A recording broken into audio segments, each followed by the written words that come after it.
I am confident that if you practice what you've learned in this course, you will not be stumped by any interview questions. Your life experiences, your preparation, and research will have you ready to interview with poise and confidence. But wouldn't it be great to have an ace in the hole just in case you were asked a question that did stump you? I'm going to help you get ready for just that eventuality. Sometimes you get a question that your preparation and experience have not prepared you for. These are often questions that are very technical or specific to a particular program. The most common response I've heard by people when stumped by a question like this is, "I don't have any experience with that." And then they leave it at that. Another answer that I hear sometimes is one that rambles on for 3 to 5 minutes without answering the question. Obviously, neither of these will serve you well on interview day. So let's talk about a better answer that shows how you problem solve. I will demonstrate by giving you an answer that I might give should I be asked about a program I don't have experience with or knowledge of.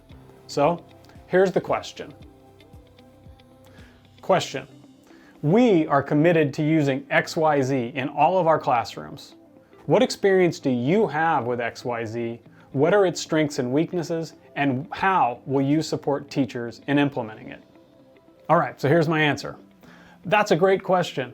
Unfortunately, I don't have any experience with XYZ, so I can't speak to its strengths and weaknesses or exactly how I will support teachers with implementing it in their classrooms.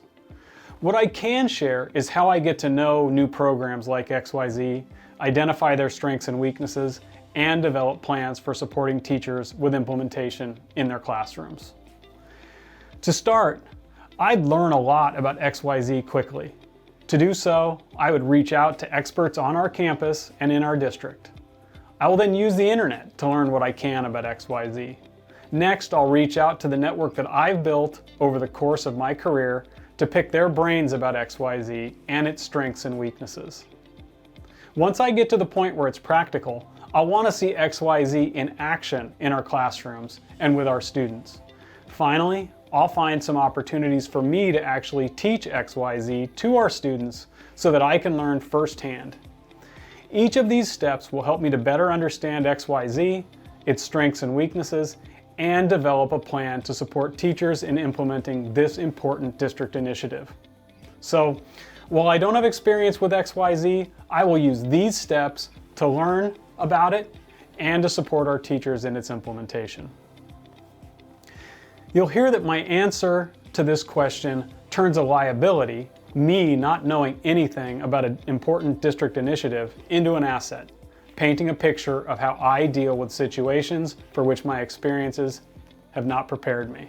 I shared my answer to this question. When you create yours, please do not use my words. Use your own. Tell your story about how you would problem solve in the situation they ask you about. Practice, practice, practice, and flip the script on that technical question that you are not yet ready to answer.